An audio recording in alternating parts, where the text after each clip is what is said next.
Hello, this is chapter 22, part 2, and we're going to talk now about the various challenges that presented themselves to agrarian, non-European, non-industrial hierarchies in this period. The first and most obvious challenge was that the European hierarchies, the European industrial hierarchies, were now heavily armed.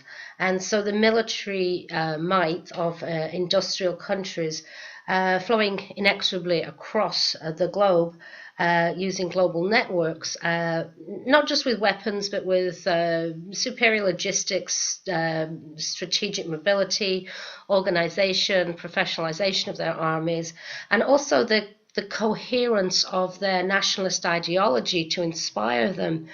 This was something that had to be encountered and met by non-European agrarian hierarchies and their elites.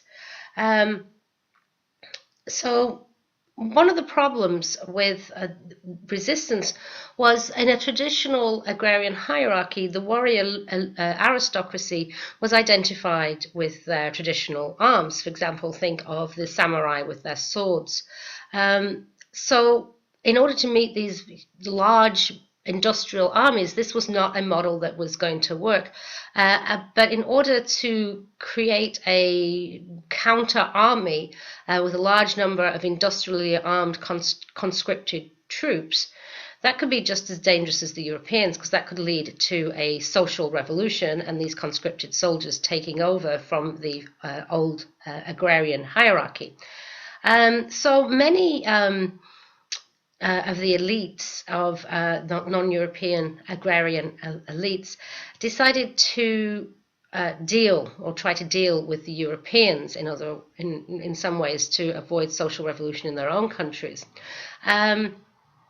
So they started to adopt the administrative and moral mechanisms of nationalism, but this wasn't going to happen overnight. In order to adopt the economic, legal, and social conditions of the industrial hierarchies, they had to deal with a whole bunch of things that were dangerous to their own countries first.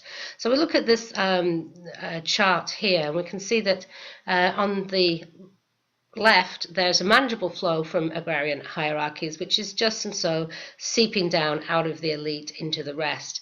And in the second, this major tumor of the merchant capitalism has plonked itself in the middle, is squeezing out the old elite, has plopped in a new elite, and there's all these pressure points, and more flow from the networks is getting down much further and further down towards the subsistence line of the hierarchy. So as the old elites try to deal with this new situation, some of them saw the best way was to let them in, to cooperate with the Europeans. And in some ways, they're trading their country's independence for their own security and a position, albeit fragile position, in the new colonial administration. And of course, what sometimes happens is that that situation of pressure doesn't maintain, it erupts, and the old agrarian hierarchy can become a fully fledged industrial hierarchy in its own right, as we see in this figure. Of course, people at the time didn't see things in terms of these figures. They saw things in terms of their own conflicting screen images and their own cultural frames. So, for example, in our readings today, we see Sukama Shozan's trying to take the middle ground with westernization in terms of technology, but keeping traditional values. And this can lead to a lot of problems, because you can get conflict then between the old traditional aristocracy and a new westernizing aristocracy and their new wealth. So Okay, we're going to move on now and think about how some of these challenges were met. And I'm just going to leave this picture of Indochina up there while I explain these. Um, so in some places, the threat of the loss of the elite, the loss of tradition, was seen as a threat of the loss of traditional identity. And when this traditional identity came under threat, it enabled the elites to get their message across the great cultural divide and led a country into a more nationalistic stance. So instead of the traditional hierarchy having a cultural frame that was really just a frame of reference for the elites at the top, when they could express this as being, excuse me a sec. Okay, sorry about that. I just got interrupted. So we were talking about how the traditional elites could project this more nationalistic stance and make it spread across the great cultural divide. And the Europeans, of course, helped in this in a kind of odd way, because they showed up with their guns, speaking oddly, wearing odd clothes, and in no way respecting traditional culture. So the traditional elites could point to this and more easily identify something as traditional identity, which could be bought in by anybody on the traditional hierarchy. But when we get to the reactions of the Western, non-industrial countries, we really boil down to three reactions. And I'm just going to go through these very quickly because they're each is quite involved in its own way, even though we can encompass them in three general methods. So we get the traditionalist resistance, which shows as paramount is maintaining this traditional identity, even though this traditional identity may be actually quite newly invented, and at any cost, even if it seems that the country is going to be doomed by trying to maintain this traditional resistance. So that's one reaction. Second reaction is westernization, that this is the idea that their traditional cultural identity has failed, it's bad, it's wrong, and so therefore it must be replaced by Western ways and Western values. And then the third response is modernization, and that means adopting the technology and techniques of the West, but within a framework of traditional cultural values. So in your book, you look at various case studies, and I'm just going to very, very briefly flip through these because it makes more sense to read them than for me to tell you about them. So we begin here with Vietnam. That's one of these countries that tries for a long time to follow this traditionalist resistance path against French imperialism.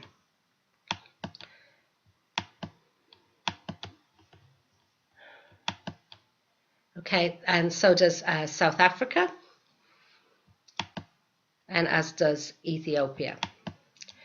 The westernization path, which is, as I just said, believing that the traditional cultural identity has failed and therefore to westernize, adopting Western ways and Western values is the way. This is something that was adopted by the Ottoman Empire that you see here, and by Mexico and Russia, which we're not showing. And then the modernization path, this idea that you needed Western technology and techniques, but within a traditional cultural identity, that was something that was adopted by China and Japan. And we see Japan's hierarchy pyramid here is getting very, very complicated. But yes, it's industrialized, so it has this big blob of merchant capitalism in the middle, being fed into from the bottom by industrial workers, by peasants and women who become the industrial workers, the merchants, and then there's still more connections here, if you see, between the top of the circle and the army and the professional state and the corporate sphere, which become more disassociated in a traditional industrial hierarchy. So these are being fed into by the former samurai. And then the cultural frame, again, is still in the top part of this, and this cultural frame depends on imperial legitimacy, but a kind of malleable sense of identity. And within the cultural frame, the screen images that have been looked at are nationalism, Western science and Eastern ethics, enrich the state, strengthen the armed forces.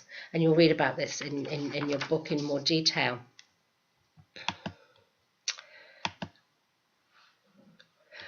Okay, I want to go on now and think about major population movements. And when we think about diplomacy, we often think about top-level representatives of nations, traveling and conversing with each other and coming back again. But a lot of diplomacy in terms of what happens in the globe in the 19th century are intercultural encounters between people much further down the hierarchy. And the late 19th century saw an unprecedented amount of human mobility, which was facilitated by new industrial means of transportation. This begins in a rather small way within England, as new factories drew people from the countryside into the towns to work in the new industry. And then we see an extension of this to Ireland, which is crossing a cultural bound, but not in terms of politics at that point in time, necessarily crossing national bounds.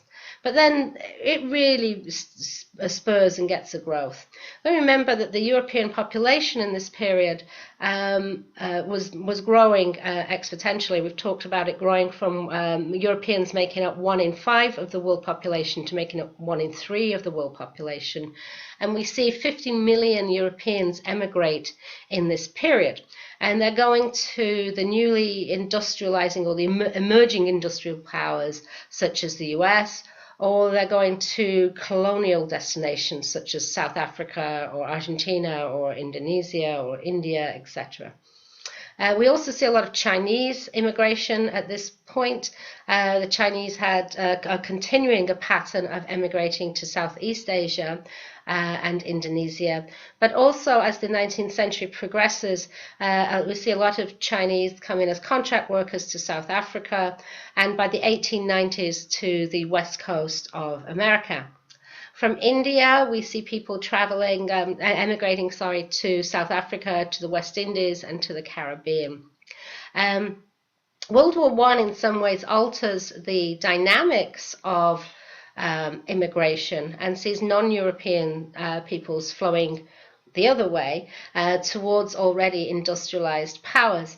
And rather than the industrialized countries reacting to this and seeing it as part and parcel of their own immigrations of, just a few decades before, they react in the 20th century with racism and hysteria. For example, the hysteria in the 1890s in the US over this perceived yellow peril of Chinese immigration into the west coast of America. Alongside what's happening with these major movements, and this is where the diplomacy element comes in, is what happens to cultural identity when you emigrate. Well, often in the past when people had emigrated, it took a much longer period of time to get to their final destinations, and in many cases this softened the edges of their own cultures when they arrived. But when you have industrial transportation, people arrive with all their culture intact. They haven't done any traveling, for example. They've just emigrated. But it does necessitate, in arriving in the midst of an already established culture, some negotiation, some restructuring of their own cultural identity. And there's these conflicting impulses of the desire to fit in and to acculturate on one hand, but on the other hand, maintain the comfort and the habit and the links with the culture of their home country. This led to often immigrants clustering, and thus we get many Chinatowns in the US and in Europe, And we also see certain neighborhoods which are decidedly Italian or Jewish or Hispanic. They become like outposts of the home culture. And people exist in some kind of bubble within this outpost of their own culture. But this is a very permeable bubble, and nothing shows this more than language learning. And primarily language learning is, the job of the younger immigrants or second generation immigrants who learn languages more easily and more fluently. And as we know from the American experience, sometimes double identities are created, such as the something hyphen American, or sometimes entirely new identities can be created, such as the Creoles. So in conclusion, sort of wrapping up this part about imperialism, the late 19th century, from the European perspective, was seen as a march of progress, of early industrial imperialism with free flows of labor, capital, and technology.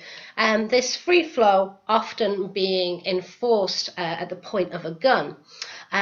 So the incentive would be for them, you would think, to maintain world order, this world order that they'd created by force. But what happens is something very different. The result is this creation of this new world order, these huge new colonial empires, leads to intense nationalistic competition between the different races of Europe. And then we talk nowadays about different European countries and not different races. At the time, they talked about themselves as different European races. So you can see the sort of level of this nationalistic competition. Remember, we were also talking about a period of social Darwinism and the ideas of the survival of the fittest being applied to societies here. So all these things we'll talk about next week a little bit more, are feeding into the rising tensions, and these tensions eventually erupt into war in 1914, exactly 100 years ago, as we're speaking and learning this course. And this war was thought to be quite short. It was going to be quite short. It was going to clear the air. It was going to decide once and for all which of the European races was the best. But of course, it doesn't happen like that. And the march of progress that the Europeans had seen coming into the 20th century very quickly turns into the death march, which is sort of personifies the rest of the 20th century. So we have a happy week coming up next week. Okay, thank you.